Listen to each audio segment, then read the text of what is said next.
Bonsoir à toutes et à tous, heureuse de vous retrouver cet après-midi pour faire le tour de l'actualité internationale.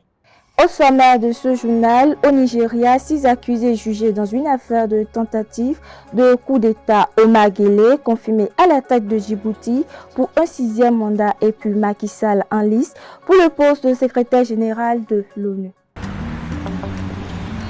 Apprendre chauffeur, c'est sentier. Oui, c'est sentier.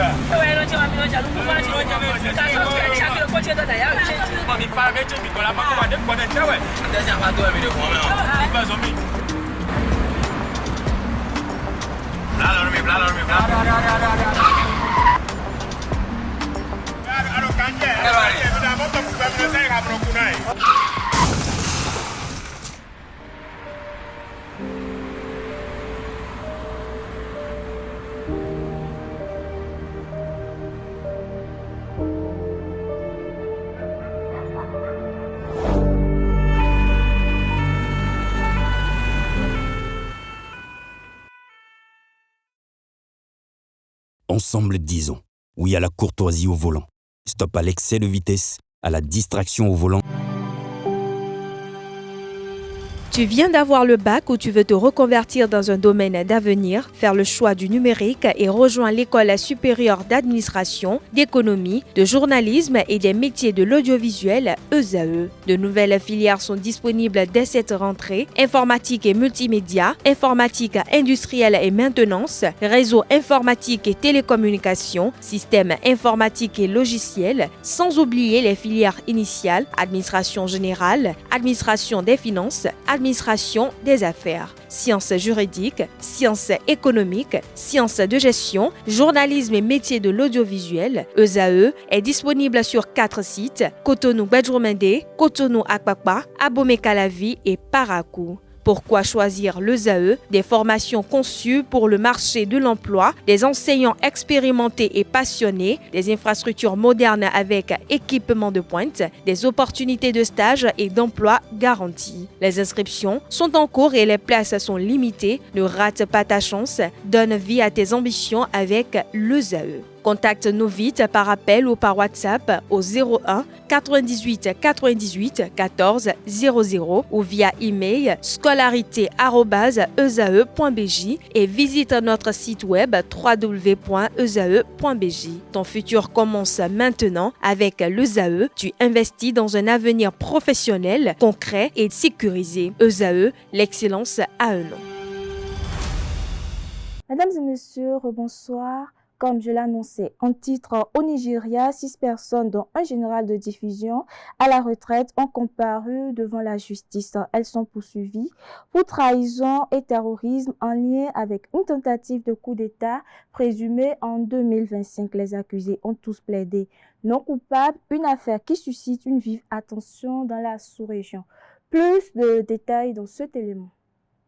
Au Nigeria, 6 personnes, dont un général de division à la retraite, ont plaidé non coupables des chefs d'accusation de trahison et de terrorisme liés à la tentative de coup d'État présumée de 2025, selon les informations rapportées mercredi par des médias du pays d'Afrique de l'Ouest. Ces accusés sont poursuivis devant la Haute Cour fédérale d'Abuja. La prochaine audience de leur procès est fixée au 27 avril. Dans le cadre de cette même affaire, plusieurs officiers nigérians sont aussi attendus devant la justice militaire. Le gouvernement nigérian avait rejeté dans un premier temps cette tentative présumée de déstabilisation des institutions avant de faire volte-face en janvier dernier. Depuis, les poursuites sont en cours contre les personnes considérées comme faisant partie de l'initiative, qualifiées par les autorités d'Abuja d'actes de trahison contre le régime du président. Restons sur le continent africain. Le président djiboutien Ismaël Omar Guelleh a été officiellement déclaré vainqueur de l'élection présidentielle. Selon la Cour constitutionnelle, il obtient 97,1% des voix, une réélection qui prolonge un long règne à la tête du pays. Suivons ensemble. La victoire du président djiboutien Ismaël Omar Guelleh a été officiellement confirmée par le Conseil constitutionnel. Le chef de l'État sortant remplit ainsi pour un 6e mandat consécutif avec un score final de 97,01% des voix à l'issue du scrutin du 10 avril dernier. Omar Guelleh, 78 ans, dirige sans contestation depuis 1999 ce petit pays stratégiquement important de la Corne de l'Afrique. Le résultat de l'élection n'a jamais fait de doute. Les premières annonces quelques heures après le vote indiquaient 97,81% des voix pour le président candidat face au seul adversaire largement peu connu, Mohamed Farah Samatar. Cette ancienne colonie française est bordée par le détroit de Bab el-Mandeb qui donne accès à la mer Rouge depuis le golfe d'Aden par lequel transite une grande partie des échanges commerciaux entre l'Asie et l'Occident. Djibouti compte un peu plus d'1 million d'habitants, mais a su tirer parti de sa situation géographique pour en faire une plaque tournante militaire et maritime internationale, accueillant des bases militaires et des contingents français, américains, chinois, japonais. Toujours en Afrique, l'ancien président sénégalais Macky Sall a clôturé la série d'auditions organisée par l'Assemblée générale des Nations unies. Il a présenté sa vision d'un leadership mondial au-dessus des clivages géopolitiques. Sa candidature attire l'attention à l'échelle du continent. Reportage à suivre.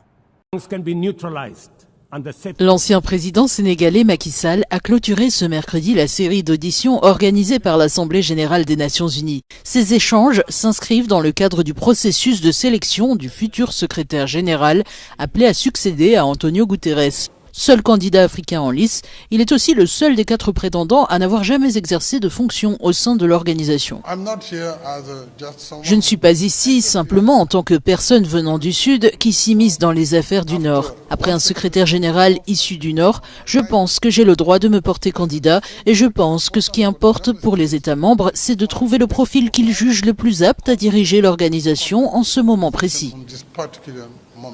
Portée par le Burundi, la candidature de Macky Sall n'a pas reçu le soutien de l'Union africaine. Au total, 20 États membres, dont le Sénégal, s'y sont opposés.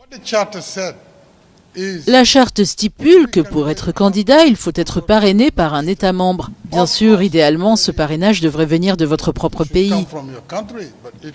Mais si ce n'est pas le cas, cela ne signifie pas que vous ne pourrez pas vous porter candidat. La désignation du prochain secrétaire général des Nations Unies est attendue à l'automne pour une entrée en fonction le 1er janvier 2000. L'Europe à présent, selon le commissaire européen à l'énergie, Dan Jorgensen, la crise des carburants pourrait durer plusieurs années. Il la compare aux grandes crises énergétiques du passé, notamment celle de 1973 et de la guerre en Ukraine. Une situation aux répercussions mondiales. Suivons plutôt. La crise des carburants est partie pour durer des années. Les consommateurs européens doivent non seulement s'y préparer, mais aussi en tirer les conséquences. C'est l'analyse sans détour du commissaire européen à l'énergie et au logement, Dan Jorgensen. This is not a short-term, small increase in prices. This is a crisis that is probably as serious as the 1973 and the 2022 crisis combined. And this means that we are looking into some very difficult months or maybe even years, depending of course on the development in the Middle East, but even in a best case scenario, it's still bad. Pour Dan Jorgensen, la guerre coûte à l'Europe 500 millions d'euros par jour et l'UE doit tourner le dos à sa dépendance aux énergies fossiles. L'inquiétude grandit notamment face au risque d'une éventuelle pénurie de kérosène. 20% du carburant de l'aviation consommé par l'Union européenne transite habituellement par le détroit d'Ormuz et la saison touristique approche à grands pas. L'Agence internationale de l'énergie estime à environ 6 semaines les réserves européennes de kérosène. Selon la chef de la diplomatie européenne, Kaja Kallas, en cas de reprise des combats, le coût serait très élevé pour tout le monde. Une avant-dernière actualité pour boucler ce journal, le président séchelois Patrick Herminy a été reçu au Kremlin par Vladimir Poutine. Les discussions ont porté sur le tourisme, les investissements et la sécurité alimentaire, un signe du renforcement des relations entre Moscou et certains États africains. Le président des Seychelles, Patrick Hermini, reçu par le président russe au Kremlin, au centre de l'entretien, le tourisme, la promotion des investissements et la sécurité alimentaire. Vladimir Poutine a remercié son homologue pour son soutien aux initiatives russes à l'ONU, alors que les échanges commerciaux entre la Russie et les Seychelles peinent à atteindre la vitesse de croisière.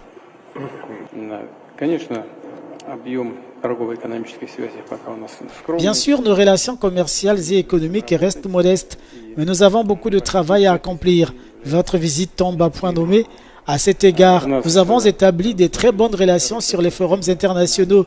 Nous coordonnons nos positions et sommes reconnaissants à votre pays pour son soutien à de nombreuses initiatives de la Fédération de Russie aux Nations Unies.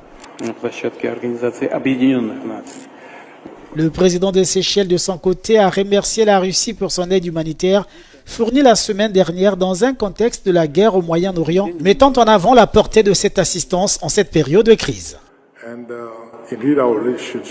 En effet, nos relations ne peuvent être qualifiées que de très étroites et nous apprécions beaucoup le fait qu'en cette période très difficile, due à la guerre au Moyen-Orient et en Asie occidentale, la Russie ait une nouvelle fois démontré son amitié en nous venant en aide la semaine dernière.